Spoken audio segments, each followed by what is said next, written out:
GVB family vlog എന്ന് പറയുന്ന ഈ യൂട്യൂബ് ചാനലിലേക്ക് എല്ലാവർക്കും സ്വാഗതം.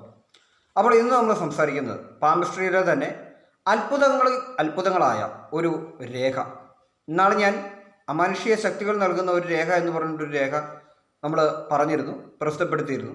പക്ഷേ അതുപോലൊക്കെ തന്നെ അത്ഭുത ശക്തികളും അമാനുഷിക ശക്തികളും ഒക്കെ തരുന്നതായ ഒരു രേഖയാണ് ഞാൻ കാണിക്കാൻ പോകുന്നത്.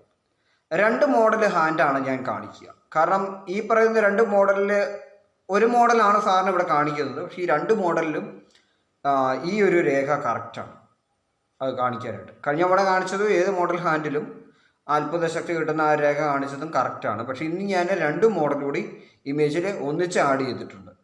അപ്പോൾ അതും കാണിക്കുന്നുണ്ട്. അതുപോലെ തന്നെ ഇമേജിൽ നമ്മൾ ചെയ്ത ട്യൂട്ടോറിയൽ നമ്മൾ പറഞ്ഞിരുന്നു, ഹസ്തരേഖ നിങ്ങൾക്കും പഠിക്കാം, നിങ്ങൾക്കും നോക്കി മനസ്സിലാക്കാമെന്നും പറഞ്ഞിട്ട് നമ്മളൊരു ട്യൂട്ടോറിയൽ കൂടി തുടങ്ങിയിട്ടുണ്ട്. അപ്പോൾ ആ ഒരു ട്യൂട്ടോറിയൽ കൂടി ചെയ്യാനായിട്ട് കൂടി എഡ്യൂക്കേഷന് വേണ്ടി ചെയ്യുന്നതിന് വേണ്ടി ആ ഇമേജ് ഞാൻ തയ്യാറാക്കിയിട്ടുണ്ട്. മൊത്തത്തിൽ ഞാൻ 3 ഇമേജാണ് നിങ്ങളെ കാണിക്കുക. അതുപോലെ തന്നെ അതിന് ശേഷം നമ്മളൊരു നക്ഷത്രത്തെ പറ്റി വിശകലനം ചെയ്യുന്നുണ്ട്. അതിനുശേഷം നമ്മളൊരു മോട്ടിവേഷൻ സ്റ്റോറികൾ സംസാരിക്കുന്നുണ്ട്. 1-2 സ്റ്റോറികൾ സംസാരിക്കും. അപ്പം വീഡിയോ മുഴുവനായിട്ട് കാണാനായിട്ട് നിങ്ങൾ ശ്രമിക്കണം എന്ന് ഞാൻ വിനീതമായിട്ട് അപേക്ഷിക്കുന്നു. അതുപോലെ തന്നെ എൻ്റെ ഈ യൂട്യൂബ് ചാനലിലേക്ക് ആദ്യമായിട്ട് വരുന്ന ആളാണ് നിങ്ങളെങ്കിൽ എൻ്റെ യൂട്യൂബ് ചാനൽ സബ്സ്ക്രൈബ് ചെയ്യുക, ഒപ്പം ബെൽ ബട്ടൺ ഇനേബിൾ ചെയ്യുക, വീഡിയോ ലൈക്ക് ചെയ്യുക. ഇത്തരം വിഷയങ്ങൾ ഇഷ്ടപ്പെടുന്ന നിങ്ങളുടെ സുഹൃത്തുക്കളിലേക്ക് മാക്സിമം ഷെയർ ചെയ്ത് സഹായിക്കുകയും ചെയ്യും. അപ്പോൾ നമുക്ക് ഇമേജിലേക്ക് പോകാം. ഇതാണ് ഇമേജ്. ഓർമ്മ പുതുക്കാനായിട്ട് നമുക്ക് സംസാരിക്കാം.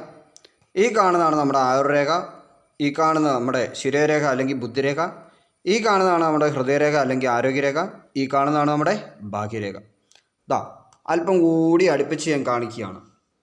ഈ ഹൃദയരേഖയ്ക്കും ശിരോരേഖയ്ക്കും ഇടയിലായിട്ട് ഇതുപോലെ മറ്റ് രേഖകളൊന്നും വന്ന് മറയാതെ പ്ലെയിനായി കിടക്കുന്ന ഒരു ഹാൻഡിൽ ഇതുപോലൊരു എക്സ് അല്ലെ ഗുണം, ഇൻഡു മാർക്ക് എന്നൊക്കെ നമ്മൾ പറയുന്ന ഈ ഒരു ഗുണന ചിഹ്നം അല്ലെങ്കിൽ എക്സ് എന്ന് പറയുന്ന ഒരു സിമ്പിൾ വന്നു കഴിഞ്ഞാൽ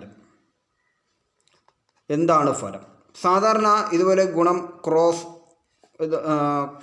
എന്ന് പറയുന്നത് കുരിശടയാളമാണ്. ഓക്കെ, ക്രോസ് അല്ല, ഇൻഡു മാർക്ക് അല്ലെ ഗുണന ചിഹ്നം, എക്സ് അടയാളവും നമുക്കിവിടെ ഉദ്ദേശിക്കാം. മലയാളത്തിന് ഗുണനം എന്നൊന്നും പറഞ്ഞു പോകണ്ട.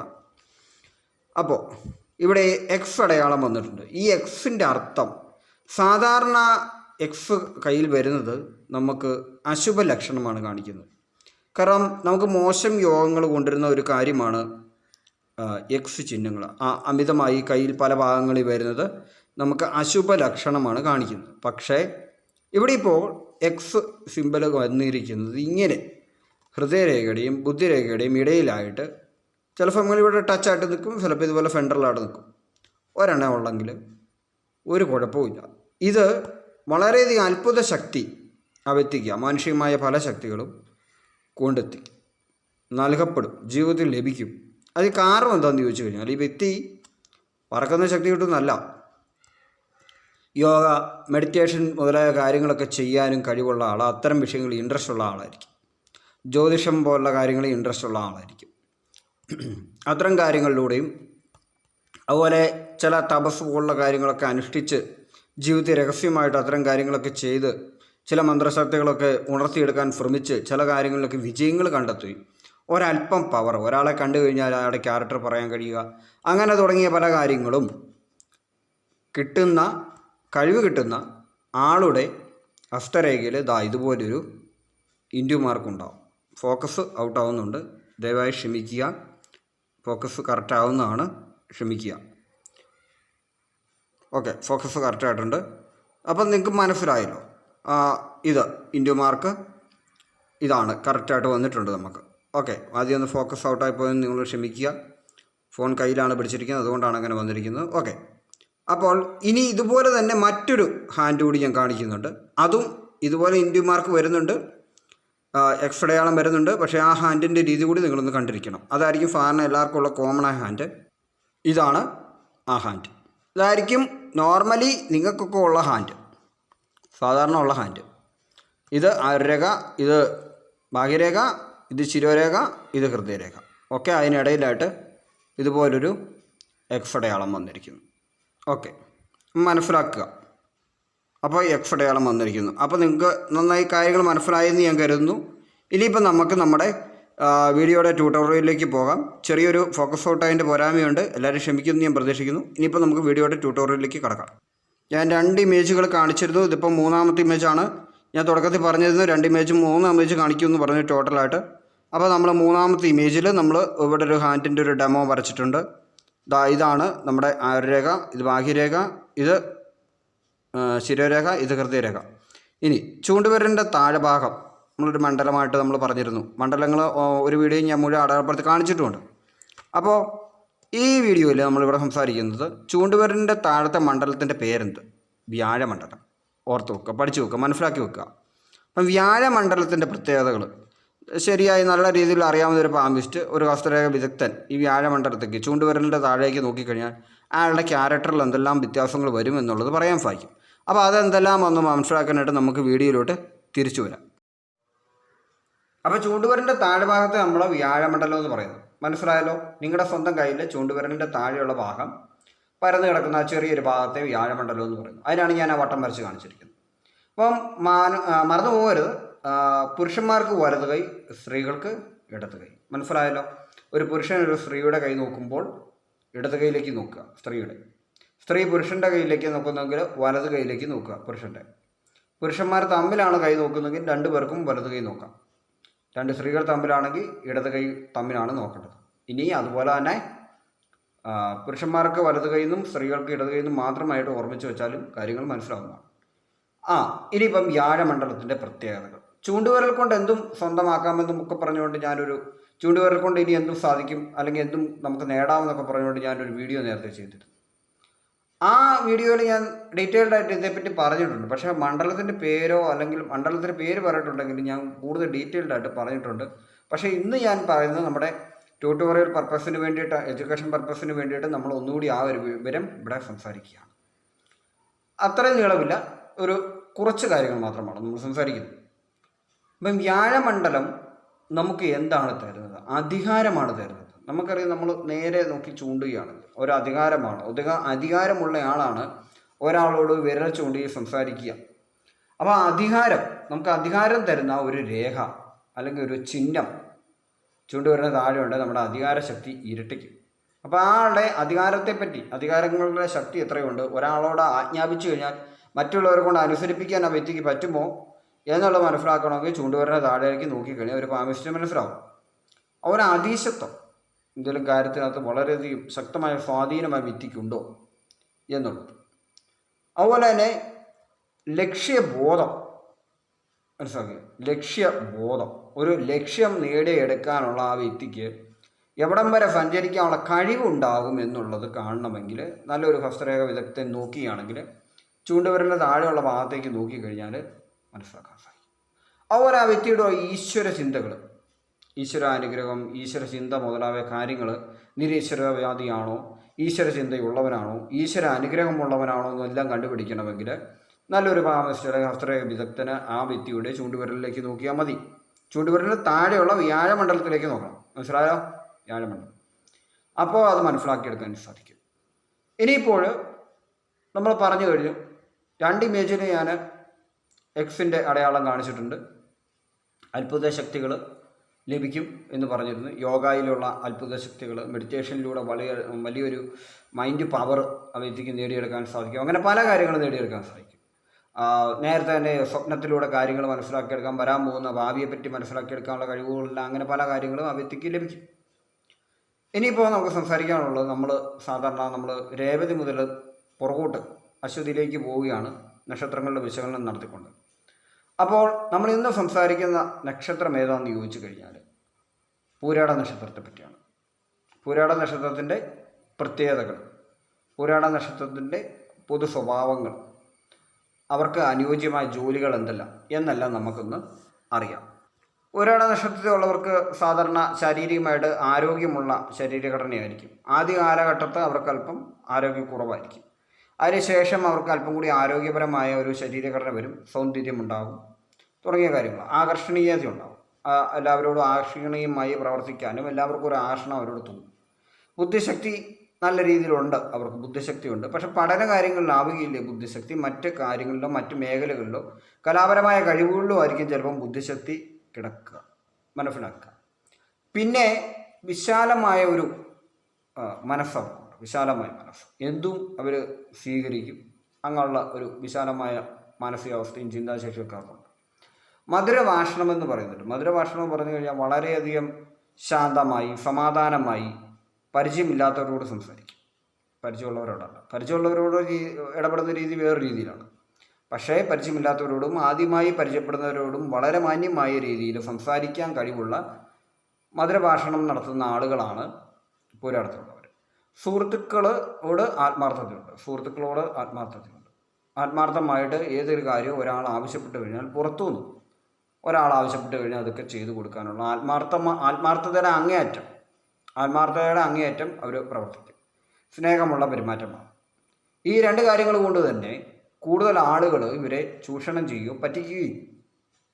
ആത്മാർത്ഥത കൂടുതലാണ് ഒന്നാമത്തെ കാര്യം. എത്ര ആത്മാർത്ഥതയില്ല എന്ന് എത്ര ഇവരെ ഉറക്കെ പറഞ്ഞാലും ഇവർ ലാസ്റ്റ് ആത്മാർത്ഥതയോടുകൂടി പ്രവർത്തിക്കും. സ്നേഹമുള്ള പെരുമാറ്റം, എത്ര ഇനി വെറുക്കപ്പെട്ട രീതിയിലുള്ള ഒരാളോട് പെരുമാറിയാലും കുറച്ച് കഴിയുമ്പോൾ പതിയെ ഇവരുടെ മനസ്സിൽ ആ വ്യക്തിയോടുള്ള വിരോധവും വെറുപ്പും ഒക്കെ പതിയെ നീങ്ങിപ്പോകും. പിന്നെ മറ്റുള്ളവരുടെ അഭിപ്രായത്തെ മാനിക്കും രണ്ട് രീതിയിൽ. ഒന്ന്, മറ്റുള്ളവരുടെ അഭിപ്രായം പെട്ടെന്ന് കേട്ട് കഴിഞ്ഞാൽ പെട്ടെന്ന് ചിലപ്പോൾ ചില സമയങ്ങളിൽ അംഗീകരിക്കത്തില്ല, ചില സമയങ്ങളിൽ അംഗീകരിക്കും, അല്ലെങ്കിൽ കുറെ കഴിഞ്ഞിട്ടായിരിക്കും അംഗീകരിക്കുക. അങ്ങനെ വ്യത്യാസമുണ്ട്. മറ്റുള്ളവരുടെ അഭിപ്രായങ്ങളെ കണ്ണടച്ച് ചിലത് വിശ്വസിക്കും, ചിലത് വിശ്വസിക്കത്തില്ല. ചിലപ്പോൾ അതിലെ യുക്തിയോ മറ്റു സാരാംശമോ ഒന്നും ചിന്തിക്കാതെ വിശ്വസിക്കുകയും ചെയ്യും. അങ്ങനെ വ്യത്യാസങ്ങൾ കാണിക്കാറുണ്ട്, പാദവ്യത്യാസം അനുസരിച്ച്. ഒന്നാം പാദമാണെങ്കിൽ കൂടുതൽ ഐശ്വര്യങ്ങൾ, സാമ്പത്തിക യോഗങ്ങൾ, ജോലിയിൽ ഉന്നതി, ജീവിതത്തിൽ പുരോഗമനം. രണ്ടാം പാദമാകുമ്പോൾ ദാരിദ്ര്യം, പ്രശ്നങ്ങൾ, അപമാനങ്ങൾ, കുത്തുവാക്കുകൾ തുടങ്ങിയവ ഏൽക്കേണ്ടതായി. മൂന്നാം പാദമാകുമ്പോൾ വിദ്യാഭ്യാസക്കുറവ്, അതുപോലെ തന്നെ ശാരീരിക രോഗങ്ങൾ, അവശതകൾ, ക്ഷീണത, തടസ്സങ്ങൾ, കാര്യതടസ്സങ്ങൾ തുടങ്ങിയവയെല്ലാം വരും. നാലാം പാദമാകുമ്പോൾ വളരെ മോശമായ ഒരവസ്ഥയിലൂടെ കടന്നുപോയ ശേഷം, പക്ഷേ ഏത് ഒന്നാം പാദമായിക്കോട്ടെ, രണ്ടാം പാദമായിക്കോട്ടെ, മൂന്നാം പാദമായിക്കോട്ടെ, നാലാം പാദമായിക്കോട്ടെ, പക്ഷേ അപമാനപ്പെടുക എന്ന് പറയുന്ന ഒരു കാര്യം ഇവരുടെ ലൈഫിൽ പലപ്പോഴായിട്ട് വരും. പുരുഷനാണെങ്കിലും സ്ത്രീയാണെങ്കിലും, പോരാടത്തിൽപ്പെട്ട സ്ത്രീയാണെങ്കിലും പുരുഷനാണെങ്കിലും ലൈഫിൽ കൂടുതലായിട്ട് അപമാനപ്പെടേണ്ട സ്റ്റേജിൽ പോയി ചെന്ന് തല വെച്ച് കൊടുക്കാറുണ്ട് പലപ്പോഴും. അപമാനപ്പെടുക. പക്ഷേ ഈ അപമാനങ്ങളോട് ഇവർ അങ്ങനെയൊന്നും പ്രതികരിക്കുന്ന സ്വഭാവം കുറവാണ്. അപമാനപ്പെട്ട് കഴിഞ്ഞാൽ പെട്ടെന്ന് പ്രതികരിക്കുന്ന സ്വഭാവം ഇല്ല. ഇതുകൊണ്ട് തന്നെ കൂടുതൽ ആളുകളോട് അവർ ചില സമയങ്ങളിൽ അകന്നു മാറുകയാണ് ചെയ്യുക. ആരെങ്കിലും ഇൻഫെക്റ്റ് കുറ്റപ്പെടുത്തി ചെയ്ത് കഴിഞ്ഞാൽ അവരിൽ നിന്ന് ഇവരെ അകന്നു മാറും. അങ്ങനെ ഒരു രീതിയാണ്. പക്ഷേ ഇവിടെ ചെറിയൊരു വ്യത്യാസമുള്ളത്, ഒരാളത്തിലുള്ള സ്ത്രീ എന്ന് പറഞ്ഞ സ്ത്രീകളാണെങ്കിൽ അവർക്ക് ധൈര്യം തുടങ്ങിയ കാര്യങ്ങളെല്ലാം മുന്നിട്ട് നിൽക്കും. ഒരാളത്തിലുള്ള പുരുഷനാണെങ്കിൽ ധൈര്യത്തിൽ അല്പം പുറകോട്ടായിരിക്കും കാര്യങ്ങൾ നിൽക്കുക. അല്പം ഒരു ഫ്ലോ കാര്യങ്ങൾക്കെല്ലാം ഉണ്ടാകും. പുരാടത്തിൽപ്പെടുന്ന ഒരു സ്ത്രീ ചിലപ്പോൾ എല്ലാ കാര്യങ്ങളും നേട്ടങ്ങളും വളരെ വേഗത്തിൽ നേടിയെടുക്കും. ധൈര്യവും തൻ്റെ ഇടവും ആത്മവിശ്വാസവും എല്ലാം അവർക്ക് കൂടുതലായിരിക്കും. പക്ഷേ പുരാടത്തിൽപ്പെടുന്ന ഒരു പുരുഷനാണെങ്കിൽ ഒരു മധ്യ ആയുസ് കഴിയുമ്പോഴായിരിക്കും ധൈര്യവും തൻ്റെ ഇടവും ആത്മവിശ്വാസമൊക്കെ തനിയെ വന്നു ചേരുന്നു. ഇത് 40 വയസ്സിന് മുകളിൽ ചെല്ലുമ്പോഴാണ് ഇവർക്ക് പിടിച്ചു നിൽക്കാനുള്ള ഒരു സ്റ്റേജ് വരിക എന്നുള്ളതാണ് കേട്ടിട്ടുള്ളത്. സ്ത്രീകൾ അതിനു മുമ്പ് തന്നെ രക്ഷ പ്രാപിക്കും. ഒരാടത്ത് ജനിക്കുന്ന സ്ത്രീയാണെങ്കിലും പുരുഷനാണെങ്കിലും ആദ്യകാലത്ത് വളരെയധികം ദാരിദ്ര്യ ദുഃഖങ്ങളൊക്കെ അനുഭവിക്കേണ്ടി വരും. പക്ഷേ അതിനുശേഷം ആദ്യം മുൻപന്തിയിലേക്ക് പോകുന്നത് സ്ത്രീയാണ്. വളരെയധികം സാമ്പത്തികമായൊരു മുന്നോട്ട് പോകും. മനസ്സമാനമൊന്നും കിട്ടാൻ പോകുന്നില്ല. പക്ഷേ പുരുഷന്മാരുടെ കാര്യങ്ങളിൽ മനസ്സമാനവും കാണുകയില്ല, സാമ്പത്തികവും കാണുകയില്ല. പക്ഷേ 40 വയസ്സിന് ശേഷം മനസ്സമാധാനം കിട്ടും, സാമ്പത്തികം തുടങ്ങും. സാമ്പത്തികത്തിലേക്ക് പോകാനുള്ള വഴികൾ വെട്ടി തുടങ്ങും. അതൊരു 40-48 വയസ്സിന് ശേഷം മുന്നോട്ട് പതിയെ ചലനങ്ങൾ തുടങ്ങും. അതിന് മുന്നുള്ള ഒരു കാലത്ത് ഇവരുടെ ജീവിതം എന്ന് പറഞ്ഞു കഴിഞ്ഞാൽ പെട്ടെന്ന് തന്നെ കലാപരമായ കാര്യങ്ങളിലെല്ലാം പെട്ടെന്ന് തന്നെ ഭ്രമിക്കുക, അല്ലെങ്കിൽ അതിനോട് അഡിക്റ്റ് ആവുക തുടങ്ങിയ കാര്യങ്ങളിലൂടെ അവർ ചെയ്യുന്നത് കൊണ്ട് അവർക്ക് ചിലപ്പോൾ ലൈഫിൽ മുന്നോട്ടെടുക്കേണ്ട തീരുമാനങ്ങളൊന്നും എടുക്കാതെ തന്നെയാണ് അവർ പോവുക. സാധാരണ ഒരാൾ ജീവിക്കുന്നു, സാധാരണ ജോലിക്ക് പോകുന്നു, തിരിച്ചു വരുന്നു എന്നുള്ള രീതിയിൽ അങ്ങനെ അങ്ങ് പോകും. സ്ത്രീകളാണെങ്കിൽ അവരും അതിൽ പൂർണ്ണമായ ഒരു ഉത്തരവാദിത്വം ചിലപ്പോൾ എടുക്കാറില്ല ലൈഫിലെ കാര്യങ്ങൾക്ക്. അതും ഒരു 38 വയസ്സിന് മുകളിലായി ചെല്ലുമ്പോഴായിരിക്കും അവർക്കൊരു ചേഞ്ച് തുടങ്ങുക. വ്യത്യാസമുണ്ട്. സ്ത്രീക്കും പുരുഷനും വ്യത്യാസമുണ്ട്. ഇനി പ്രധാനമായും ഞാൻ നേരത്തെ സംസാരിച്ചൊരു കാര്യമാണ് പൊരുത്തത്തെപ്പറ്റി സംസാരിച്ചപ്പോൾ. പൂരാടവും തമ്മിൽ ചേരില്ല എന്ന് ഞാൻ പറഞ്ഞിട്ടുണ്ട്. രണ്ട് പൂരാടക്കാർ, ഒരു സ്ത്രീയും പുരുഷനും മുന്നിൽ വന്നാൽ, ഒരു സ്ത്രീ പൂരാടം പുരുഷൻ പൂരാടം മുന്നിൽ വന്നാലും, രണ്ട് സ്ത്രീകൾ പോരാടത്തിൽപ്പെട്ടവർ മുന്നിൽ വന്നാലും, രണ്ട് പുരുഷന്മാർ പോരാടത്തിൽപ്പെട്ടവർ മുന്നിൽ വന്നാലും തമ്മിൽ വാക്കേറ്റം, തർക്കം, കുറ്റപ്പെടുത്തലുകൾ, ഇൻസൾട്ട് തുടങ്ങിയവ ഉണ്ടാകും. തമ്മിൽ ഇഷ്ടം ഉണ്ടാവുകയില്ല. ഒരേ നക്ഷത്രമാണെന്ന് പറഞ്ഞിട്ട് കാര്യമില്ല. തമ്മിൽ പൊരുത്തം വളരെ കുറവാണ്. ഒട്ടുമുക്കാൽ നക്ഷത്രങ്ങളും തമ്മിലുള്ള പൊരുത്തങ്ങൾ വളരെ കുറവാണ്, മനസ്സിലാക്കുക. പിന്നെ ഒട്ടനവധി സുഹൃത്തുക്കൾ ലഭിക്കുന്നേ പറഞ്ഞിരുന്നു. ഒട്ടനവധി സുഹൃത്തുക്കൾ എന്ന് പറഞ്ഞു കഴിഞ്ഞാൽ കുറേ അധികം നക്ഷത്രവുമായിട്ട് ഇവർക്ക് പൊരുത്തമുണ്ട്. ഞാൻ അതേപ്പറ്റി നേരത്തെ ഒരു വീഡിയോ പറഞ്ഞിട്ടുണ്ട്. പൊരുത്തം എത്ര നക്ഷത്രങ്ങളുമായിട്ടുള്ളത് പറഞ്ഞിട്ടുണ്ട്. അത്രയും നക്ഷത്രങ്ങളെ ഇവർക്ക് സുഹൃത്തുക്കളായി കിട്ടുന്നതോടുകൂടി വലിയൊരു സംഖ്യയാണ് പൊരുത്തമുള്ള നക്ഷത്രക്കാർ. അതുകൊണ്ട് എവിടെ ചെന്നാലും ഇവർക്ക് സ്വീകരണം ലഭിക്കും. പക്ഷേ തിരുവോണത്തിന് ലഭിക്കുന്ന സ്വീകരണം കിട്ടത്തില്ല. ഞാൻ പറഞ്ഞിരുന്നു, ഏറ്റവും കൂടുതൽ സ്വീകരണങ്ങൾ ലഭിക്കുന്നത് തിരുവോണത്തിനാണ്. ആ സ്വീകരണമൊന്നും പ്രതീക്ഷിക്കേണ്ട. ഒരു മതിപ്പ്, ഒന്ന് വില വെച്ചു, അംഗീകരിച്ചു, അത്ര തന്നെ. അല്ലാതെ വന്നിരിക്കുക, ചേർന്നിരിക്കുക, എന്നോടൊപ്പം ഇനി നീ മതി എന്ന രീതിയിലുള്ള സുഹൃത്ത് ബന്ധമല്ല ഏത് തരത്തിലുള്ള സുഹൃത്താണേലും പൂരാടത്തിന് വരിക. പൂരാടത്തിന് ചിലപ്പോൾ ഒറ്റപ്പെട്ട ഒരു രീതിയിലേക്ക് പോകേണ്ടി വരും. പക്ഷേ മറ്റ് നക്ഷത്രങ്ങൾ നമുക്കറിയാം. തിരുവോണം, ഭരണി, അശ്വതി, രേവതി തുടങ്ങിയ നക്ഷത്രങ്ങളിൽ വളരെ തമ്മിൽ രണ്ട് പുരുഷന്മാരാണേലും വളരെയധികം ഒരാൾ തോളിക്കയിട്ട് നടക്കുന്ന രീതിയിലുള്ള 3-4 പേരുമായിട്ടുള്ള കണക്ഷൻസ് അത് നേടിയെടുക്കാൻ സാധിക്കും. പക്ഷേ പുരാടത്തിൽ മാത്രമായിട്ട് അത്തരം ഒരു കണക്ഷന് ഉണ്ടെങ്കിലും അതിലൊരു ഏറ്റക്കുറച്ചിലുമാണ്. ഒട്ടും തന്നെ ആരുമായിട്ടും ഫ്രണ്ട്ഷിപ്പ് ഇല്ലാത്തവരുമുണ്ട്. അശ്വതിയിലാണെങ്കിലും മാറി മറിഞ്ഞു ഇരിക്കും. പാദങ്ങളനുസരിച്ച് ഫ്രണ്ട്ഷിപ്പിൻ്റെ തോതുകൾ വ്യത്യാസപ്പെടും. പക്ഷേ പുരാടത്തിൻ്റെ കാര്യത്തിൽ പാദങ്ങളനുസരിച്ചിട്ടാണെങ്കിലും ഗർവും തലയെടുപ്പും കൂടിയിരിക്കും. അതുകൊണ്ട് തന്നെ ചില സമയം ഫ്രണ്ട്സിൻ്റെ രീതി ആ ഒരു രീതിയിലാവുകയില്ല. അല്ലെങ്കിൽ ഇവരൊരു നായകസ്ഥാനത്തായിരിക്കും നിൽക്കുക. അതുകൊണ്ട് തന്നെ ഫ്രണ്ട്സിനും അതിലും താഴെയായിരിക്കും. അതെങ്ങനെയാണെന്ന് ചോദിച്ചു കഴിഞ്ഞാൽ, നമ്മളിപ്പോൾ ചില നമുക്ക് ഉദാഹരണങ്ങൾ പറയാൻ പറ്റുന്ന കാര്യങ്ങളാണല്ലോ ഒരു സിനിമയുടെ കഥകളൊക്കെ പറയും. സിനിമയിൽ എങ്ങനെയാണ് നമ്മളൊരു നായകനെ കാണുന്നത്? മറ്റ് ഫ്രണ്ട്സുകൾ വരുമ്പോൾ നായകൻ എല്ലാ കഴിവും ഉണ്ട്, എന്തിനുള്ള കഴിവ് ഉള്ള ഒരു കഥാപാത്രമായിട്ട് നമ്മൾ നായകനെ കാണിക്കുന്നു. മറ്റ് സുഹൃത്തുക്കളൊക്കെ നായകനോടൊപ്പം അത്ര കഴിവില്ല, ഹെൽപ്പായിട്ട് നിൽക്കുന്ന ആളുകളും നായകനാണ് തലയെടുപ്പ് കൊടുക്കുന്നത്. ഇതുപോലെയാണ് പുരാടം 1-ാം നമ്പർ, 2-ാം നമ്പർ, 3-ാം നമ്പറൊക്കെ വരുന്ന ചില ആളുകൾ. അവിടെ ഒരാൾ മാത്രം നായകസ്ഥാനമായിട്ട് നിന്ന് കഴിഞ്ഞാൽ മറ്റു സുഹൃത്തുക്കൾക്ക് ആ ഒരു ഇങ്ങനെ തോളെ കൈയിട്ട് നിൽക്കാൻ പറ്റുന്ന ഒരു ഇതിലോട്ട് പോകാൻ പറ്റത്തില്ല. കാരണം വെച്ച് കഴിഞ്ഞാൽ സാധിക്കത്തില്ല. കാരണം ഒരാളാണ് മുമ്പെന്ന് പറഞ്ഞ് നിൽക്കുകയല്ലേ. അങ്ങനെ ഉള്ളപ്പോൾ അതൊരു സുഹൃത്തുക്കൾ അംഗീകരിച്ച് കൊടുക്കാത്തൊരു കാര്യം വരും. പക്ഷേ മനസ്സിലാകുന്നുണ്ടോ ഞാൻ പറയുന്നത് എന്താണെന്ന്? അതായത് നമ്മുടെ ഇപ്പോൾ ക്ലാസ്സിൽ ഒരു സാറിനെ കാണുമ്പോൾ നമ്മൾ എടുക്കുന്നതിൻ്റെ ബഹുമാനം, സാറിൻ്റെ തോളെ പോയി കൈയിടുന്നില്ലല്ലോ എന്ന് പറയുന്ന പോലെ നമ്മുടെ കൂടെയുള്ള കൂട്ടുകാരാണ്, ഒരുപാട് സുഹൃത്തുക്കളുണ്ടെങ്കിലും നമ്മളൊരു റെസ്പെക്റ്റ് കൊടുത്തിട്ടുണ്ടെങ്കിൽ ആളോട് നമ്മൾ തമാശ അടിക്കാനോ ചുമ്മാ കമ്പനി അടിച്ച് നടക്കാനോ കറങ്ങാനോ ഒന്നും വിളിക്കത്തില്ല. നമ്മളൊരു ഫ്രണ്ടാണെങ്കിൽ ഒരകലം പാലിച്ചിട്ടുണ്ടാവും, ഒരു ബഹുമാനം കൊടുത്തിട്ടുണ്ടെങ്കിൽ. ഇതുപോലെ തന്നെ പ്രത്യേകിച്ച് ഇനി ഒരു രക്ഷയില്ല, ഒരു സാമ്പത്തികമായിട്ട് ഉയർച്ചയില്ലാത്ത ഒരു കൂടാരത്തിലുള്ള ആളാണെങ്കിലും ചിലർ ബഹുമാനാർത്ഥം പല കാര്യങ്ങളിൽ നിന്നും ഒഴിഞ്ഞു നിൽക്കും ഈ വ്യക്തിയോട്. പക്ഷേ ഇത് ഈ പുരാടത്തിലുള്ള വ്യക്തിക്ക് സങ്കടം വരുത്തും. കാരണം വെച്ച് കഴിഞ്ഞാൽ മറ്റുള്ളവരൊക്കെ വളരെ അടിച്ചു പൊളിച്ച് ലൈഫ് കൊണ്ടുപോകുമ്പം എന്തുകൊണ്ട് എന്നോട് അകലം വരുന്നതിന് കാരണം നക്ഷത്രത്തിൻ്റെ ഉടമയായ വ്യക്തിയോട് ഓട്ടോമാറ്റിക് പൊരുത്തമുള്ള നക്ഷത്രക്കാർക്ക് തോന്നുന്ന ഒരു ബഹുമാനമാണ്. ആ ബഹുമാനം കൊണ്ടാണ് ഇവർക്ക് ലൈഫിൽ ഒറ്റപ്പെടേണ്ടി വരുന്നത്. മറ്റുള്ള നക്ഷത്രക്കാർക്ക്, പൊരുത്തമില്ലാത്ത നക്ഷത്രക്കാരുടെ വെറുപ്പ് കൊണ്ടാണ് ഒറ്റപ്പെടേണ്ടി വരുന്നതെങ്കിൽ പോരാട്ടത്തിലുള്ളവർക്ക് അവരോട് ആളുകൾ കൊടുക്കുന്ന ബഹുമാനം കൊണ്ടാണ് ഒറ്റപ്പെടേണ്ടി വരുന്നത്. അപ്പോൾ നേരെ അവർ വന്നു കഴിഞ്ഞാൽ അപ്പോൾ ഇവരുടെ ഒരു നേച്ചർ ഇതാണ്. ഇനി അതുപോലെ തന്നെ പ്രധാനപ്പെട്ട കാര്യം നിങ്ങളുടെ വീട്ടിലോ കുടുംബത്തിലോ ബന്ധുക്കളുടെ ഇടയിലോ ഒക്കെ പുരാട നക്ഷത്രത്തിലുള്ള ആളുണ്ടെങ്കിൽ, അതേപോലെ ഈ വീഡിയോ കാണുന്ന പുരാട നക്ഷത്രത്തിലുള്ള ആളാണെങ്കിൽ സ്വന്തമായി ഒന്ന് അനലൈസ് ചെയ്യാനായിട്ട് പറയുകയാണ്. പുരാടത്തിലുള്ള ഒരാൾ ചില പാദങ്ങളിൽ, ഇപ്പം 1, 2, 3, 4 എന്ന് പറയുന്നതിൽ ചില പാദങ്ങളിൽ നമ്മുടെ ഭവനത്തിനകത്ത് പുരാടത്തിൽ ജനിക്കുന്ന ഒരു കുഞ്ഞ് പൂരാടത്തിൽ ജനിക്കുന്നൊരു കുഞ്ഞ്, ആ പൂരാടത്തിൽ ജനിക്കുന്ന കുഞ്ഞിൻ്റെ മാതാപിതാക്കളിൽ ചില വിരുദ്ധ നക്ഷത്രങ്ങളുടെ, അതായത് പൊരുത്തമില്ലാത്ത നക്ഷത്രം, പുരാടമായിട്ട് പൊരുത്തമില്ലാത്ത നക്ഷത്രത്തിൽപ്പെട്ട ഒരാൾക്കാണ് പൂരാടത്തിലുള്ളൊരു കുട്ടി ജനിക്കുന്നതെങ്കിൽ ചില സമയം കുട്ടി പ്രായപൂർത്തിയാവുന്ന സമയങ്ങളിൽ ചിലപ്പോൾ പിതാവ് മരണപ്പെടുകയോ പിതാവിന് എന്തെങ്കിലും അപകടങ്ങൾ സംഭവിക്കുകയോ ചെയ്യാറുണ്ട്. അങ്ങനെ കണ്ടുവരാറുണ്ട്. പിന്നെ പൊരുത്തമുള്ളവരാണെങ്കിലും ചില സമയം പുരാടത്തിലുള്ള വ്യക്തി വളർന്ന് പ്രായപൂർത്തിയാകുന്ന സമയത്ത് പിതാവിൻ്റെ വിയോഗത്തിന് പാത്രമാകേണ്ടി വരും.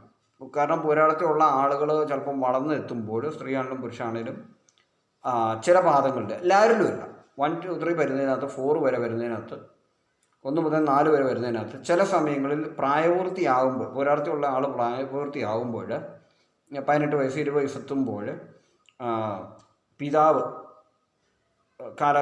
കാലം ചെയ്യാൻ അല്ലെങ്കിൽ ഭൂമിയിൽ നിന്ന് പോകാനായിട്ടുള്ള ഒരു ടൈം എത്തും. ഒന്നുകിൽ പ്രായം കൊണ്ട് അല്ലെങ്കിൽ രോഗം കൊണ്ട്.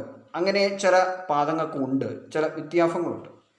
ഇനി അതുപോലെ തന്നെ ഇവർക്ക് വരുന്ന വേറൊരു വ്യത്യാസം ഏതാണെന്ന് ചോദിച്ചു കഴിഞ്ഞാൽ, ഈ വ്യത്യാസം വെച്ചാൽ സ്ത്രീക്കാണെങ്കിലും പുരുഷനാണെങ്കിലും ഈ ഒരു പുരാട നക്ഷത്രം വരുമ്പോൾ വ്യത്യാസം ഏതാണെന്ന് ചോദിച്ചു കഴിഞ്ഞാൽ, എന്തെങ്കിലും പ്രശ്നങ്ങൾ വന്നു കഴിഞ്ഞു കഴിഞ്ഞാൽ, പ്രശ്നങ്ങളെന്ന് പറഞ്ഞാൽ ചിലപ്പോൾ സാമ്പത്തിക പ്രശ്നം, ഭവനത്തിലുള്ള കലഹം, കുടുംബ കലഹങ്ങൾ, വാക്ക് തർക്കങ്ങൾ തുടങ്ങിയ കാര്യങ്ങളൊക്കെ വരികയാണെങ്കിൽ, സമ്പത്തുള്ള പുരാട നക്ഷത്രമുള്ളവരാണ്, സമ്പത്തില്ലാത്തവരാണെങ്കിലും ചില സമയങ്ങളിൽ ഭവനത്തിൽ നിന്ന് മാറി നിൽക്കുക, ഒരു ഒളിഞ്ഞു നിൽക്കുക, അല്ലെങ്കിൽ ഒരു ഒളിച്ചോട്ടം നടത്തുമെന്ന് പറയുന്ന രീതിയിൽ, ആ ഒരു രീതി, ഇപ്പോൾ ഒളിച്ചോട്ടം നടത്തി എന്ന് പറയുന്ന രീതിയിൽ മാറുക, ആ സ്ഥലത്തു നിന്ന് മാറി നിൽക്കുക. ഒന്നുകിൽ ബന്ധുക്കളുടെ വീട്ടിൽ പോവുക, അല്ലെങ്കിൽ മറ്റ് പരിചയമുള്ള ആളുടെ വീട്ടിൽ പോയി താമസിക്കുന്ന ഒരു രീതിയിലിട്ട് കുറച്ച് കാലത്തേക്ക് മാറി നിൽക്കുന്ന ഒരു സ്വഭാവം പുരാട നക്ഷത്രക്കാർക്ക് ഉണ്ട്.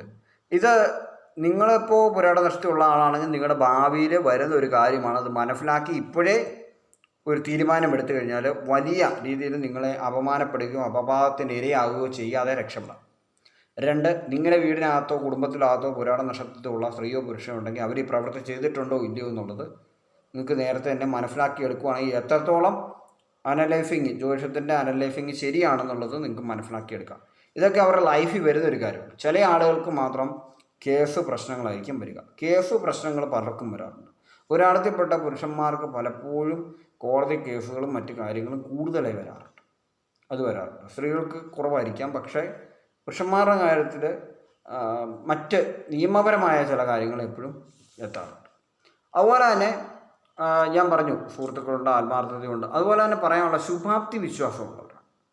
ജീവിതത്തിൽ എവിടെയെങ്കിലും എപ്പോഴേലും ഈ ദാരിദ്ര്യങ്ങളൊക്കെ മാറി ഞാൻ രക്ഷപ്പെടും എന്നൊരു ചിന്ത, ശക്തമായി ശുഭാപ്തി വിശ്വാസം ഉള്ളിൽ കാത്തു സൂക്ഷിക്കുന്ന ആളുകളാണ് പൂരാട നക്ഷത്രക്കാർ. അതുകൊണ്ട് തന്നെ എത്ര കഠിനമായ പ്രതിസന്ധികൾ വന്നാലും അവർ മാറി നിൽക്കുകയല്ലാതെ അവരുടെ ജീവിതത്തെ ഹാനികരമാക്കുന്ന ഒരു പ്രവർത്തികളും ഇവർ ചെയ്യുകയില്ല. അപ്പോൾ ശുഭാപ്തി വിശ്വാസത്തോടുകൂടി എവിടെയും ജയിക്കാൻ അവർ കാത്തിരുന്ന് എത്ര പ്രായമായാലും ഭാരമില്ല എന്നുള്ള രീതിയിൽ അവർ ശുഭാപ്തി വിശ്വാസത്തോടെ മുന്നോട്ട് പോകും. പിന്നെ അവരുടെ സ്വന്തം മാതാപിതാക്കളിൽ ഞാൻ പറഞ്ഞു സഹായങ്ങളൊന്നും ഉണ്ടാവുകയില്ല, സഹായങ്ങൾ കുറയുകയാണ്. കാരണം വെച്ച് കഴിഞ്ഞാൽ ഞാൻ പറഞ്ഞു, ചിലർക്ക് മാതാപിതാക്കളുമായിട്ട് എന്തെങ്കിലും വിരുദ്ധ നക്ഷത്രങ്ങളുണ്ടെങ്കിൽ സഹായം വളരെയധികം കുറയും. ഇല്ല, പൊരുത്തമുള്ള നക്ഷത്രങ്ങളുടെ ഇടയിലാണ് ജനിക്കുന്നതെങ്കിൽ പുരാടത്തിലുള്ള ആൾ വളരെ ഭാഗ്യമുള്ള ആളാണ്, വളരെ ഭാഗ്യമുള്ള ആളാണ്. അല്ലാത്ത പക്ഷങ്ങളിൽ പുരാട നക്ഷത്രക്കാർ ജനിക്കുമ്പോൾ പലപ്പോഴും സഹോദരങ്ങളുണ്ടായിരിക്കും. സഹോദരങ്ങളോ സഹോദരികളുടെ ഇടയിലായിട്ട് ജനിക്കുന്ന ആളുകളാണ് പുരാട നക്ഷത്രമുള്ളത്. ഒറ്റക്കുട്ടികളായിട്ട് പുരാടം വളരെ കുറവാണ്.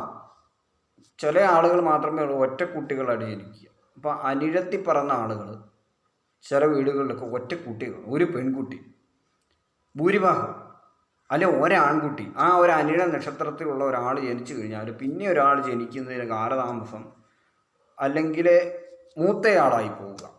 അനിഴത്തിയുള്ള ആൾ മൂത്തയാളാണ്. സ്ത്രീയാണ് ജനിക്കുന്നതെങ്കിൽ മിക്കപ്പോഴും ഒറ്റപ്പെടും. അങ്ങനെയുള്ള ചില നക്ഷത്രക്കാരുണ്ട്.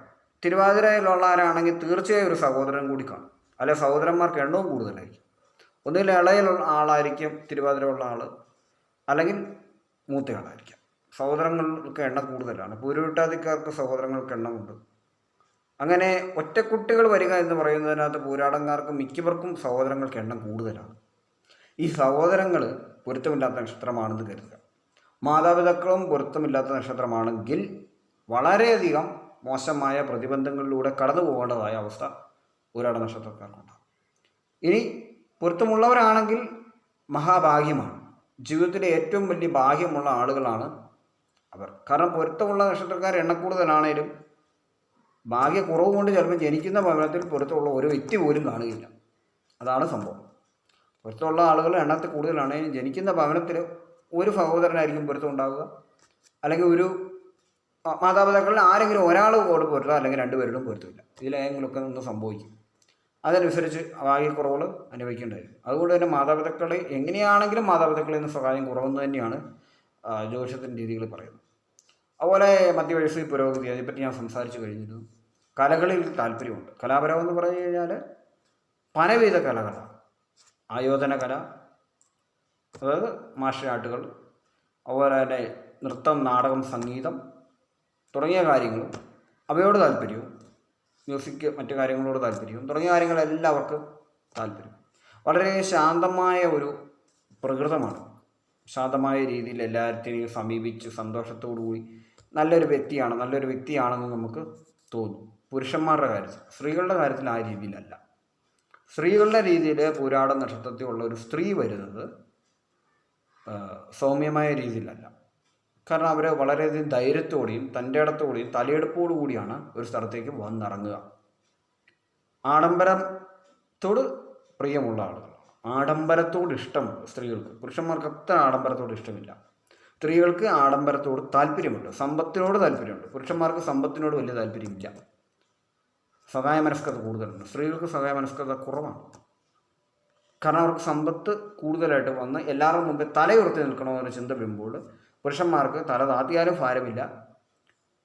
മറ്റുള്ളവരോടുള്ള സ്നേഹബന്ധം പോകരുതെന്ന് ചിന്തിക്കുന്ന സ്വഭാവത്തിലൂടെ പോയിട്ട് മധ്യവയസ്സ് വരെ നല്ല രീതിയിൽ മോശമായ അനുഭവങ്ങളിലൂടെ കടന്നു പോകുന്ന ആളുകളാണ് പൂരാട നക്ഷത്രത്തിലെ പുരുഷന്മാർ. ഇത് ഞാൻ പൊതു സ്വഭാവമാണ് പറയുന്നത്, ഇതാരെയും കുറ്റപ്പെടുത്താനല്ല. ഇതിനർത്ഥം ഇതാണ്, മനസ്സിലാക്കിയിരിക്കുക. എല്ലാ നക്ഷത്രക്കാർക്കും പറയുന്ന എനിക്കൊരു നക്ഷത്രമുണ്ട്, 27 നക്ഷത്രക്കാർക്കും ഈ പറയുന്ന രീതിയിൽ ഗുണദോഷ സമ്മിശ്രമാണ് അവരവരുടെ ജീവിതം. അത് മനസ്സിലാക്കാനായിട്ടാണ് നമ്മൾ ഈ വിശകലനം നടത്തുന്നത്. അതായത് വിനയശീലം, സ്ത്രീയാണെങ്കിലും പുരുഷനാണെങ്കിലും വിനയശീലം. പുരുഷന്മാരിൽ കൂടുതൽ വിനയം, സ്ത്രീകളിൽ കുറവ് വിനയം. സ്ത്രീകളിൽ ഉന്നതമായ ജീവിതശൈലി, പുരുഷന്മാരിൽ ഉന്നതമായ ജീവിതശൈലി നിലവാരവും അല്പം കുറഞ്ഞിരിക്കും. ക്ഷമാശീലമുണ്ട് പുരുഷന്മാർ. സ്ത്രീകളിൽ ചിലപ്പോൾ പൊട്ടിത്തെറിച്ചെന്ന് വരും. ക്ഷമാശീലം ചിലപ്പോൾ കണ്ടെന്ന് വരികയില്ല. പിന്നെ അത്രയും കാര്യങ്ങൾ നമ്മളിപ്പോൾ സംസാരിച്ചു. ഇനി ഇവർക്ക് അനുയോജ്യമായ കുറച്ച് ജോലികൾ കൂടി സംസാരിക്കാം. ജോലി ഏതാണെന്ന് ചോദിച്ചു കഴിഞ്ഞാൽ പുരുഷന്മാരുടെ ജോലി സ്ത്രീകൾ ചെയ്യുന്നുണ്ടോ എന്ന് എനിക്കറിയില്ല. അതേപ്പറ്റി എനിക്ക് വലിയ ഡീറ്റെയിൽഡ് അറിയില്ല. പുരുഷന്മാരുടെ കാര്യം എനിക്കറിയാം. ആരോഗ്യരംഗം എന്ന് പറയുമ്പോൾ നമ്മൾ ഡോക്ടർ എന്ന് ചിന്തിക്കേണ്ട.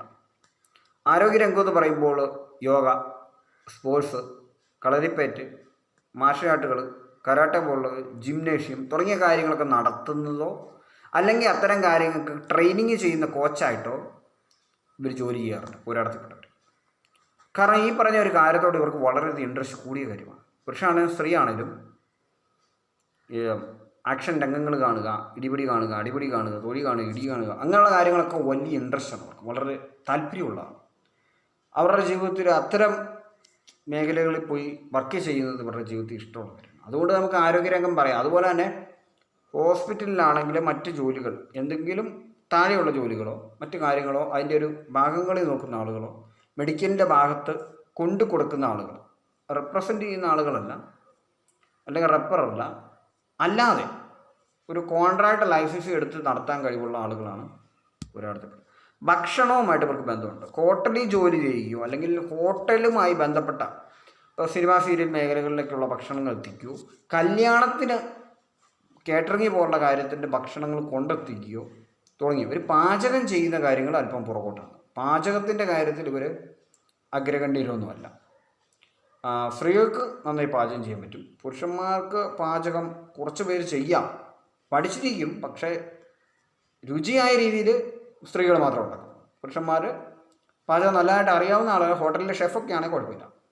ഹോട്ടൽ മേഖല ഇവർക്കുണ്ട്. പക്ഷേ സൂപ്പർവൈസർ, വെയിറ്ററായിട്ട് നിൽക്കുക, അങ്ങനെയുള്ള കാര്യങ്ങളായിരിക്കാം ഇവർ ചെയ്യുന്നത്. ഭക്ഷണ മേഖലയുമായിട്ട് ഇവർക്ക് ബന്ധമുണ്ട്. സംഗീതവുമായിട്ട് ബന്ധമുണ്ട്. സംഗീതവുമായിട്ട് ബന്ധമെന്ന് പറയുമ്പോൾ പാട്ട് പാടുന്ന ആളാവണമെന്നില്ല. പാട്ടിനകത്ത് മറ്റ് tabla, keyboard, guitar, sound work ചെയ്യുന്ന മിക്സറുകൾ, മൈക്കുകൾ തുടങ്ങിയ കാര്യങ്ങളുമായിട്ടും ബന്ധമുള്ള മേഖല, സംഗീത മേഖല. സംഗീതവുമായി ബന്ധമുണ്ടല്ലോ, അതിന് ബന്ധമുണ്ട്. അപ്പോൾ ആ മേഖലകളിൽ ജോലി ചെയ്യാനുള്ള കഴിവുകളുണ്ട്. റബ്ബറിൻ്റെ വ്യാപാരമൊക്കെ ചെയ്യാൻ താല്പര്യമുള്ളവരാണ്. റബ്ബറിൻ്റെ വ്യാപാരം ചെയ്തില്ലെങ്കിലും റബ്ബർ ഷീറ്റുകൾ കൊണ്ടുവരുന്ന വാഹനങ്ങൾ ഓടിക്കുകയോ അല്ലെങ്കിൽ അതിൻ്റെ ഒരു ഫാക്ടറി പോലുള്ളവിടത്ത് പോയി നിൽക്കുകയോ ജോലി ചെയ്യുകയോ ചെയ്യാനുള്ള സാധ്യത ഇവരുടെ ലൈഫിൽ പറയുന്നുണ്ട്. ഇതിലേതെങ്കിലും ഒരു 3-4 ജോലി ഇവർ ചെയ്യും, എല്ലാം കൂടി ചെയ്യാൻ പോകുന്നില്ല. പക്ഷേ മൾട്ടിയായിട്ട് ജോലി ചെയ്യാൻ കഴിവുള്ളവരാണ്. റബ്ബർ ഇവരുടെ ലൈഫിൽ വരും. കൂടുതലും സ്ത്രീകൾക്കായിരിക്കും വരിക. കാരണം സ്ത്രീകൾക്ക് ഞാൻ പറഞ്ഞ സാമ്പത്തികമായി ഉയരാൻ കഴിവുള്ളതുകൊണ്ട് അവരുടെ ഭർത്താവ് അല്ലെങ്കിൽ അവർ തന്നെ സ്വന്തമായി വാങ്ങിച്ചിട്ട സ്ഥലത്ത് റബ്ബർ കൃഷി ഉണ്ടായിരിക്കും. പൂരാടത്തിൽപ്പെട്ട സ്ത്രീ റബ്ബർ, കുരുമുളക്, കാപ്പി തുടങ്ങിയ സാധനങ്ങൾ, തേങ്ങ തുടങ്ങിയ സാധനങ്ങളും എല്ലാം എടുത്ത് വിൽക്കുന്ന അല്ലെങ്കിൽ അതിൻ്റെ കായ്ഫലം അനുഭവിക്കാൻ വിധിയുള്ള ആളുകളാണ് പൂരാടത്തിൽപ്പെട്ട സ്ത്രീകൾ. പുരുഷന്മാരാണെങ്കിൽ റബ്ബറിൻ്റെ ഫാക്ടറികളിലോ ഒക്കെ പോയി നിന്ന് ജോലി ചെയ്യാൻ സാധ്യതയുള്ള പ്രവൃത്തികൾ ജീവിതത്തിൽ ചെയ്യും. ജീവിതത്തിൽ എവിടെയെങ്കിലുമൊക്കെ ഇതൊക്കെ കയറി വരും. ആ കയറി വരുന്ന സമയമാണ് കഷ്ടപ്പാടിൻ്റെ കാലമെന്നും കൂടി പറയും. അതായത് ഇവിടെ പറയാനുള്ള കാര്യം, ഇപ്പോൾ സ്പോർട്സ് പഠിക്കണമെന്ന് തീരുമാനമായി ഒരു പോരാട്ട നക്ഷത്രത്തിൽപ്പെട്ട ഒരാൾ പോവുകയാണെങ്കിൽ ജീവിതത്തിലെ ചില പ്രതിബന്ധങ്ങളിൽപ്പെട്ട് ചിലപ്പോൾ അവർക്ക് ആദ്യകാലത്ത് ഒരു ഫാക്ടറി പോയി നിൽക്കേണ്ടി വരും. ഫാക്ടറിയിൽ നിന്ന് കുറച്ച് കഴിയുമ്പോൾ സംഗീതത്തോട് കമ്പം കയറി അവർ സംഗീതത്തിൻ്റെ മേഖലയിൽ പോയി പ്രവർത്തിക്കും. അത് കഴിയുമ്പോൾ കുറേ കാലം കഴിയുമ്പോൾ ജീവിതത്തിൽ രക്ഷയില്ല വരുമ്പോൾ ഏതെങ്കിലും ഹോട്ടൽ മുഖേനയുള്ള ജോലികളിൽ പോയി നിൽക്കേണ്ടി വരും. ഒരു പക്ഷേ അതൊക്കെ മാനേജറായിട്ട് നിൽക്കുന്നതായിരിക്കും, അല്ലെങ്കിൽ ബില്ല് കളക്ട് ചെയ്യുന്ന ആളായിരിക്കാം. ഹോട്ടൽ ജോലി പുരുഷനും സ്ത്രീക്കും വരും, മനസ്സിലാക്കുക. അപ്പോഴെന്താണ്, അതെല്ലാം ജീവിതത്തിൽ അഗ്നിപരീക്ഷണങ്ങൾ നടന്ന കാലഘട്ടമായിട്ടുള്ള ഓർമ്മകളിൽ ഇവർക്ക് വരും. പ്രായമുള്ള ആളാണെങ്കിൽ ഒരു 60 വയസ്സ് 50 വയസ്സിന് അടുത്തുള്ള ആളാണെങ്കിൽ, പുരാട നഷ്ടപ്പെട്ട ആളാണെങ്കിൽ ഈ പറയുന്ന കാര്യങ്ങളൊക്കെ കേൾക്കുകയാണെങ്കിൽ മനസ്സിലാവും അവരുടെ ലൈഫിൽ എപ്പോഴേലും ഇതൊക്കെ ചെയ്തിട്ടുണ്ടാവും. ഇനി അതുപോലെ തന്നെ തുണി, പട്ട് വ്യവസായം, തുണി കൊണ്ടിരിക്കുക, തുണിയുടെ എന്തെങ്കിലും കൈമാറ്റങ്ങൾ ചെയ്യുന്ന വലിയ ഒരു കോൺട്രാക്ട് പരിപാടി എടുക്കുക, അങ്ങനെയുള്ള കാര്യങ്ങൾ. വിദ്യാഭ്യാസമുള്ള പുരാട നക്ഷത്രക്കാർ, കൂടി വിദ്യാഭ്യാസമുള്ള 1-ാം പാദം പോലുള്ളവർക്ക് എന്തെങ്കിലും പ്ലെയിൻ്റെ പോലെ ഏവിയേഷൻ പോലുള്ള പരിപാടികളൊക്കെ പോകും. പിന്നെ ട്രാൻസ്പോർട്ട് ഞാൻ പറഞ്ഞു, ട്രാൻസ്പോർട്ട് വാഹനമല്ല. ട്രാൻസ്പോർട്ട് എന്ന് പറഞ്ഞു കഴിഞ്ഞാൽ വാഹനത്തിൽ ഇങ്ങനെ കൊണ്ടുപോവുക, സാധനങ്ങൾ കൊണ്ടുപോവുക, ജോലി, ഡ്രൈവിങ് ജോലി. പക്ഷേ ഒരു ജോലി ചെയ്താലും ഒരു ജോലിയിൽ നിന്ന് ഇട്ടെറിഞ്ഞു പോകുന്ന പരിപാടി പുരാടക്കാർക്ക് പലപ്പോഴും കൂടുതലായിരിക്കും. അതുപോലെ തന്നെ ട്രെയിൻ ഗതാഗതം മൂലമുള്ള ജോലികൾ, റെയിൽവേയിലെ ചില പോസ്റ്റുകൾ, യാത്രകൾ ചെയ്യുന്ന ചില പോസ്റ്റുകൾ, സാമൂഹിക സേവനം എന്ന് പറഞ്ഞു കഴിഞ്ഞാൽ സമൂഹത്തിൽ എന്തെങ്കിലും ഗ്രൂപ്പിൻ്റെ ആളാവുക, അങ്ങനെയുള്ള കാര്യങ്ങളെല്ലാം. കന്നുകാലി വളർത്തൽ, അതാണ് അടുത്ത സാധനം. കന്നുകാലി എന്ന് പറയുമ്പോൾ നമുക്കിപ്പോൾ കന്നുകാലി മാത്രം എന്ന് വെച്ചാൽ പശുവിനെ മാത്രം കൂട്ടണ്ട. 4 കാലുള്ള മിക്ക ജീവികളെയും ഇവർക്ക് താല്പര്യമുണ്ട്. പിന്നെ 2 കാലുള്ള കോഴിയും ഇവർക്ക് താല്പര്യമാണ്. കോഴി, ആട് തുടങ്ങിയവയൊക്കെ വളർത്തണമെന്ന ആഗ്രഹങ്ങൾ പുരാട നഷ്ടത്തിൽപ്പെട്ട ആളുകളുടെ മനസ്സിലിങ്ങനെ ഓടിക്കൊണ്ടിരിക്കും. സ്ത്രീയാണെങ്കിലും പുരുഷനാണെങ്കിലും അത്തരം ജീവികളെ വളർത്തുക, അത്തരം ജീവികളെ പരിപാലിക്കുക, കുട്ടിക്കാലത്ത് പരിപാലിക്കുക, അതൊക്കെ അവർക്ക് വളരെ ഇഷ്ടമുള്ള കാര്യമാണ്. ഒരു നായക്കുട്ടിയായാലും വളർത്തുക എന്നുള്ളത് അവർക്ക് താല്പര്യമുള്ള കാര്യമാണ്. ചെറിയ പൂച്ചക്കുഞ്ഞ് തുടങ്ങിയ ജീവികളെയൊക്കെ വളർത്താൻ ഇവർക്ക് ഇഷ്ടമാണ്. ജീവികളെ വലിയ ഇഷ്ടമാണ്.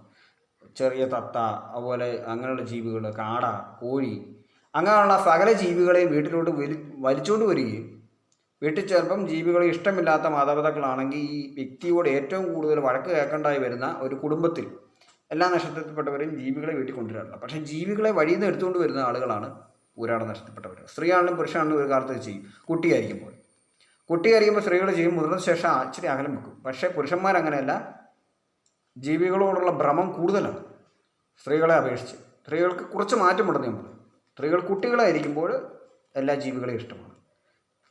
പക്ഷേ പുരുഷന്മാരുടെ കാര്യത്തിൽ അവർ വൃദ്ധന്മാരായാലും വാർദ്ധക്യത്തിൽ ചെന്നാലും ഏതെങ്കിലും ജീവികളെ കാണുമ്പോൾ, ടി വിയിലോ മറ്റ് പ്രോഗ്രാമുകളിലോ ജീവികളെ കാണുമ്പോൾ കൗതുകത്തോടെ നോക്കിയിരിക്കും. ജീവികളെ അവർക്ക് ഇഷ്ടമാണ്. ഏതെങ്കിലും ജീവികളെ ഓമനിച്ച് വളർത്തുന്നു അവർക്ക് ഇഷ്ടമാണ്, അതിനെ സംരക്ഷിക്കും. പിന്നെ സർക്കാർ ജോലികൾ, അതിപ്പം 1-ാം പാദം വളരെ വിദ്യാഭ്യാസത്തോട് തലയെടുപ്പുള്ള ആളുകൾ, സർക്കാർ ജോലികൾ, സർക്കാർ ഇതര സേവനങ്ങൾ, ചിലപ്പോൾ മറ്റേതെങ്കിലും ഒരു സേവനം, അത് ഏതെങ്കിലും വഴിയിലൂടെ വരും.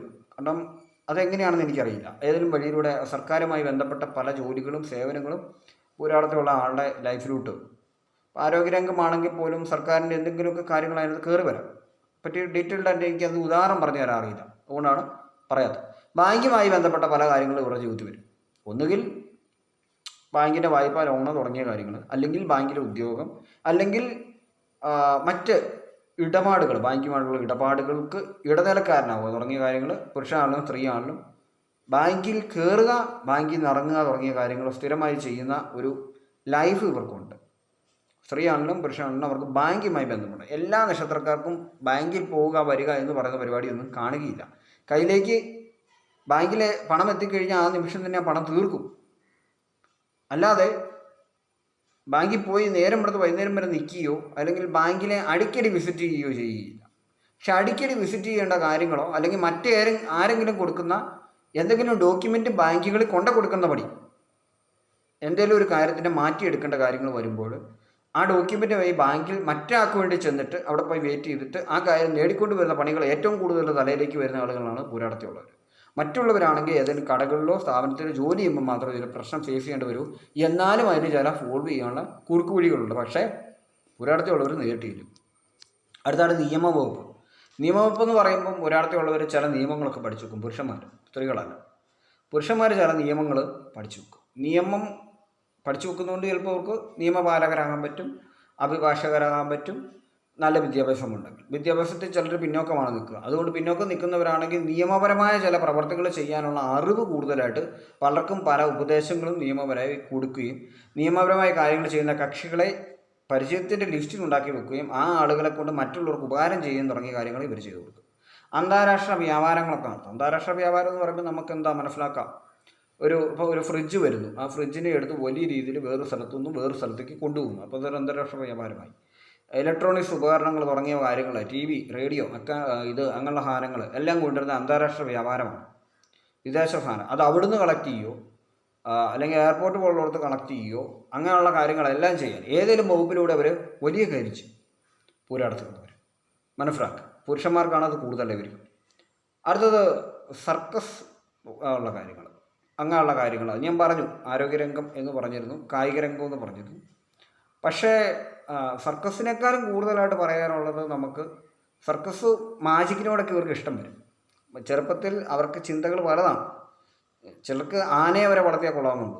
നിങ്ങളുണ്ട്, ഞാൻ പറഞ്ഞു നാലുകാലി കന്നുകാലി എന്നൊക്കെ പറഞ്ഞപ്പോൾ കന്നുകാലി വകുപ്പ് പെട്ടതല്ല ആനയൊന്നും. അതൊക്കെ വിശിഷ്ടമായ ജീവികളാണ്, വിശിഷ്ടമായ നമ്മൾ അംഗീകാരം കൊടുക്കുന്ന ജീവികളാണ്. പക്ഷേ എങ്കിലും ഒരു മൃഗം എന്ന രീതിയിൽ അതിനോടൊക്കെ താല്പര്യമുണ്ട്. സർക്കസ് പോലുള്ള ഷോകൾ കാണുന്നതൊക്കെ ഇവർക്ക് വലിയ ഇഷ്ടമാണ്. മാജിക് ഷോകൾ കാണുന്നത് ഇവർക്ക് ഇഷ്ടമാണ്. മാജിക്കും സർക്കസും പോലുള്ള കാര്യങ്ങൾ പഠിക്കണമെന്നും കയ്യിൽ കുത്തി മറിഞ്ഞു വരുന്ന രീതിയിലുള്ള അഭ്യാസങ്ങൾ പഠിക്കണമെന്നൊക്കെ ഇവർ ജീവിതത്തിൽ കണക്ക് കൂട്ടുമെങ്കിലും പലപ്പോഴും അതൊക്കെ ഫെയിലാവുകയും ആരോഗ്യരംഗത്തിൽ മറ്റേതെങ്കിലും ആയോധനകല പഠിച്ച ശേഷം അങ്ങനെ ഒരു ഗുരു, ഒരു ആചാര്യനായി ഇരിക്കാനുള്ള യോഗങ്ങളൊക്കെ പുരാടത്തിൽപ്പെട്ടവർക്കുണ്ട്. അതുകൊണ്ട് ഞാൻ പറഞ്ഞിരുന്നു, പുരാടത്തിൽപ്പെട്ടവർക്ക് ഞാൻ പറഞ്ഞു ഇതുണ്ട്. കൂടുതലും കളരിപ്പറ്റ് പോലുള്ള കാര്യങ്ങൾ നടത്തുന്ന ഗുരുക്കന്മാരാവാനായിട്ട് സാധ്യത അവർക്ക് കൂടുതലാണെന്ന് പറഞ്ഞിരുന്നു. കളരിപ്പറ്റ് പോലുള്ള കാര്യങ്ങളെല്ലാം ചെയ്യാനുള്ള ചില കാര്യങ്ങൾ ഇവർക്ക് വളരെയധികം ഇഷ്ടമാണ്. ഇനിയിപ്പോൾ നമുക്ക് കഴിഞ്ഞു, ഏകദേശം പൂരാടത്തിൻ്റെ വിവരങ്ങളൊക്കെ നമ്മൾ സംസാരിച്ച് കഴിഞ്ഞു. അടുത്തായിട്ട് നമ്മൾ സംസാരിക്കാൻ പോകുന്നത് ഒരു 3 മോട്ടിവേഷൻ സ്റ്റോറി കൂടി നമ്മളിവിടെ സംസാരിക്കുന്നുണ്ട്. അതിൽ സംസാരിക്കാൻ പോകുന്നത് ഒരു രാജാവിൻ്റെ കഥയാണ്. പ്രജകൾ എങ്ങനെ ജീവിതം ആസ്വദിക്കുന്നുണ്ട്, അവരുടെ ചിന്തകൾ എന്ത് രീതിയിലാണെന്ന് മനസ്സിലാക്കാൻ ഒരു രാജാവ്, രാജകൊട്ടാരം വളരെയധികം ഒരു മലമ്പ്രദേശത്താണ് ഇരിക്കുന്നത്. അങ്ങോട്ട് കയറി ചെല്ലണം, ഇങ്ങനെ വട്ടം ചുറ്റി കയറി ചെല്ലണം. അപ്പോൾ അവിടെ താഴേക്ക് നോക്കുമ്പോൾ താഴെ ഒരു റോഡ് കാണാം, അതിലാണ് ജനങ്ങൾ യാത്ര ചെയ്യുന്നത്. അപ്പോൾ എന്ത് ചെയ്യുന്നത് വെച്ച് കഴിഞ്ഞാൽ രാജാവ് അവിടെ ആളുകളുടെ അഭിപ്രായം, എങ്ങനെയാണ് ആളുകൾ പ്രശ്നങ്ങളെ നേരിടുന്നത്, എങ്ങനെയാണ് രാജഭരണത്തെ നോക്കിക്കാണുന്നത് മനസ്സിലാക്കാനായിട്ട് വഴിയുടെ നടുക്ക് കൊണ്ട് ഒരു വലിയ കല്ല് വെച്ചു. രാജാവ് വഴിയുടെ നടുക്ക് വലിയൊരു കല്ല് വെച്ച് കഴിഞ്ഞപ്പോൾ ജനങ്ങൾ വരികയാണ്. വൈകുന്നേരം രാവിലെ പോയപ്പോൾ ഇല്ലാത്ത കല്ല് ഉച്ച കഴിഞ്ഞപ്പോൾ അവിടെ വലിയൊരു കല്ല് വരും, ഒരു വലിയ പാറ. അപ്പോൾ ആ പാറ അവിടെ കണ്ടു കഴിഞ്ഞപ്പോൾ ജനങ്ങൾ രാജാവിനെ കുറ്റം പറഞ്ഞു. രാജാവ് ഉള്ള ഒരു സ്ഥലത്ത് രാജകൊട്ടാരത്തിനടുത്ത് ഈ പറയുന്ന ഒരു പാറ കൊണ്ട് വെച്ചിരിക്കുന്നു. അപ്പോൾ ഈ പാറ വെച്ചിരിക്കുന്നത് കൊണ്ട് രാജാവിനാണ് കുറ്റം. കാരണം വെച്ചാൽ രാജാവിൻ്റെ ഭരണത്തിൻ്റെ ഒരു കേടാണ് ഈ പാറ ഇവിടെ ഇരിക്കുക എന്ന് പറഞ്ഞിട്ട് കുറച്ച് ജനങ്ങൾ പുറകോട്ട് വേറെ വഴി ചുറ്റിപ്പോയി. കുറച്ച് ആൾക്കാർ ആ പാറയെ ഒതുങ്ങി അതിനിടവഴി ആടിപ്പോയി.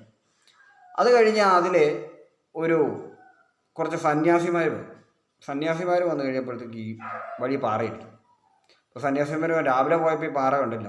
വൈകിട്ട് വന്നപ്പോൾ പാറയുണ്ടെങ്കിൽ ചിലപ്പോൾ ദൈവത്തിന് നമ്മൾ ഈ വഴി വന്ന് ഇഷ്ടപ്പെട്ട് കാണുന്നുണ്ട്, ഈശ്വരൻ്റെ വിധിയാണെന്ന് പറഞ്ഞിട്ട് ഒരു വിധിയെ പഠിച്ച് കൊണ്ടുപോയി വേറെ റൂട്ട് പോയി. അത് കഴിഞ്ഞ് അതിലെ ഒരു പടയാളി വന്നപ്പോൾ വഴിയിലൊരു പാറയിരിക്കും. പടയാളി ഉടനെ കുതിരയിൽ കയറി രാജകൊട്ടാരത്തേക്ക് തിരിച്ചു നിന്നിട്ട് പറഞ്ഞു, അപ്പം പടയാളിയൊന്നും അറിഞ്ഞില്ല, വളരെ രഹസ്യമായിട്ടാണ് രാജാവ് ഈ പ്രവൃത്തി ചെയ്തത്.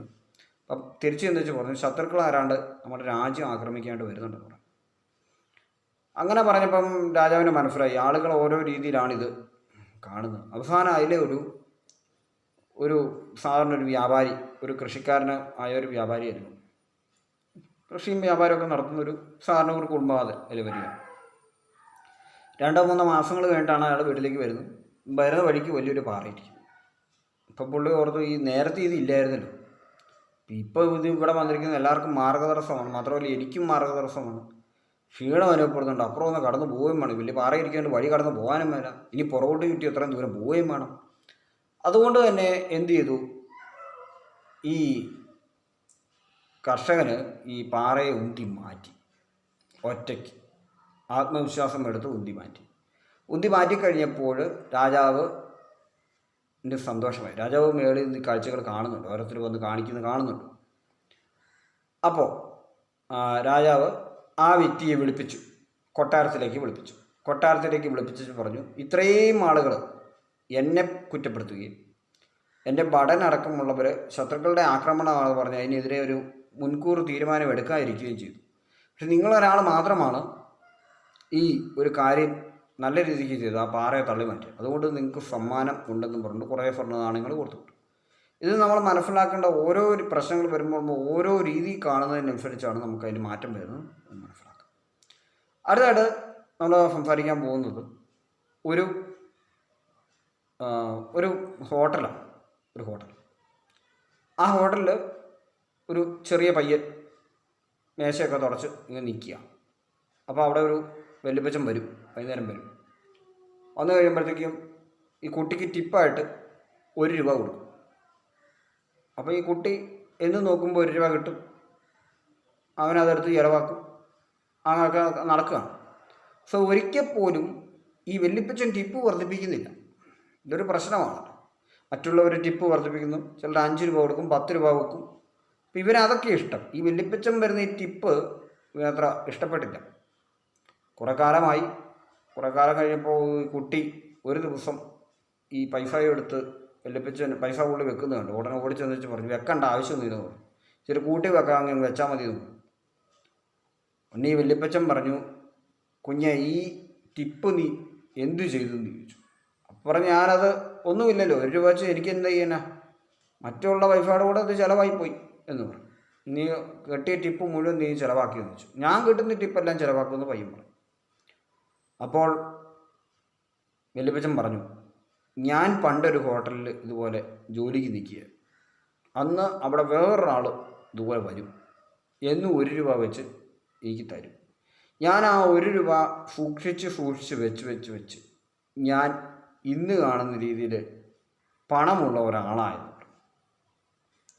എൻ്റെ ഒരു കുട്ടിക്കാലം ഓർമ്മ വന്നുകൊണ്ടാണ് ഞാൻ നിനക്ക് 1 രൂപ വെച്ച് തരാനായിട്ട് നോക്കിയത്. പക്ഷെ നിൻ്റെ ചിന്താഗതി വേറെയാണ്. ഇനിയെങ്കിലും കിട്ടുന്ന പണം എൻ്റെ മാത്രമല്ല മറ്റുള്ളവരുടെ പണവും സൂക്ഷിച്ചു വെച്ച് ജീവിക്കുകയാണെങ്കിൽ നീ വലിയൊരു വ്യക്തിയായി തീരും എന്നുള്ളത് ഈ വൃദ്ധം പറഞ്ഞു കൊടുത്തു.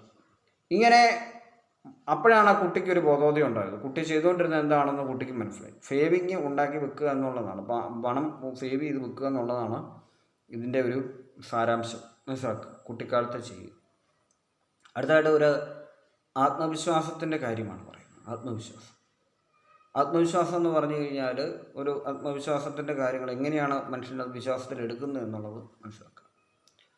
ഒരു സർക്കസ് നടക്കുകയാണ്, തെരുവിലാണ് സർക്കസ് നടക്കുന്നത്. തെരുവ് സർക്കസുകാരന് പല രീതിയിൽ സർക്കസുകൾ കാണിക്കുന്നുണ്ട്. അത് കുറേ കഴിഞ്ഞപ്പം പുള്ളിക്ക് ഒരു വലിയൊരു ഐറ്റം ഉണ്ട്. കണ്ണ് കെട്ടും, 2 കണ്ണുകളും കെട്ടിയിട്ട് കയറിന് മുകളിൽ കൂടി നടക്കും. കാറിന് മേളിൽ കൂടെ നടന്ന് അപ്പുറം വരും. അത് എല്ലാവർക്കും ആ സർക്കസിൻ്റെ മെയിൻ ഐറ്റമാണ്. കണ്ണ് കെട്ടിയിട്ട് കാറിന് മേളിൽ കൂടെ നടക്കും. അപ്പോൾ ഒരു തവണ ഇറങ്ങി, അത് കഴിഞ്ഞിട്ട് ഈ സർക്കസുകാരനെ സ്വന്തം കുട്ടിയെ കൂടി ചുമലിലിരുത്തി കണ്ണ് കെട്ടി കാറിന് മേളിൽ കൂടെ നടക്കും. ഇതെല്ലാം കണ്ട് കാണികൾ കൈയടിച്ചു. അത് കഴിഞ്ഞ് ഈ സർക്കസുകാരൻ നിലത്തിറങ്ങി എന്ന് ചോദിച്ചു, നിങ്ങൾക്ക് ഞാൻ ഇനി ഒരു 10 തവണ കൂടി ഈ കാറിന് മേളിൽ കൂടെ നടക്കുമെന്ന് തോന്നുന്നുണ്ടോ എന്ന് ചോദിച്ചു. ഉടനെ പറഞ്ഞു, ഉണ്ട്, എനിക്ക് വിശ്വാസമുണ്ട്, നടക്കുമോ. അപ്പം പറഞ്ഞു, എങ്കിൽ നിങ്ങളെ ആരുടെയും ഒരു കുട്ടീനെ എൻ്റെ കൂടെ വിടാൻ താല്പര്യമുണ്ടോ എന്ന് ചോദിച്ചു, ഈ ഒരു സർക്കസ് നടത്തുന്ന കൂടെ പാർട്ടിസിപ്പേറ്റ് ചെയ്യാനായിട്ട്. പെട്ടെന്ന് ആളുകൾ നിശബ്ദമായി. അപ്പോൾ ചോദിച്ചു, അപ്പം ഞാൻ നടക്കും, നിങ്ങൾക്ക് വിശ്വാസം ഇല്ലേ എന്ന് ചോദിച്ചു. അപ്പോൾ ആളുകൾ പറഞ്ഞു, അവർക്ക് വിശ്വാസമുണ്ട്, എങ്കിലും ബുദ്ധിമുട്ടാണ്. അപ്പോൾ സർക്കസുകാരൻ പറയുന്ന കാര്യത്തിൽ ഇതാണ് അർത്ഥം. നമുക്ക് മനസ്സിലാക്കണം, പല രീതിയിലാണ് നമ്മൾ ഓരോ കാര്യങ്ങൾ വിശ്വസിക്കുന്നത്. മറ്റൊരാൾ ചെയ്യുമ്പോൾ നമ്മൾ വിശ്വസിക്കും, നമ്മൾ ചെയ്യുന്നതിനകത്ത് ചിലപ്പോൾ നമുക്ക് വിശ്വാസത തോന്നാതെ വരും. ഇതുകൊണ്ടാണ് ചിലപ്പോൾ പല കാര്യങ്ങളും നമ്മൾ പരാജയപ്പെട്ടു. അപ്പോൾ ആ ഒരു ആത്മവിശ്വാസം എടുക്കുന്നതിനെ പറ്റിയും ചെറിയൊരു കാര്യങ്ങളുമൊക്കെ ആയിട്ട് നമ്മൾ ഇന്നത്തെ വീഡിയോകൾ ഇവിടെ വൈൻഡപ്പ് ചെയ്യുകയാണ്. അപ്പോൾ എനിക്ക് പറയാനുള്ളത്, എൻ്റെ ഈ യൂട്യൂബ് ചാനലിലേക്ക് ആദ്യമായിട്ട് വന്ന ആളാണ് നിങ്ങളെങ്കിൽ ഈ യൂട്യൂബ് ചാനൽ സബ്സ്ക്രൈബ് ചെയ്യുക, ബെൽ ബട്ടൺ എനേബിൾ ചെയ്യുക, വീഡിയോ ലൈക്ക് ചെയ്യുക. ഇത്തരം വിഷയങ്ങൾ ഇഷ്ടപ്പെടുന്ന നിങ്ങളുടെ സുഹൃത്തുക്കളിലേക്ക് ഷെയർ ചെയ്ത് എന്നെ സഹായിക്കുകയും ചെയ്യുക. നന്ദി, താങ്ക് യു.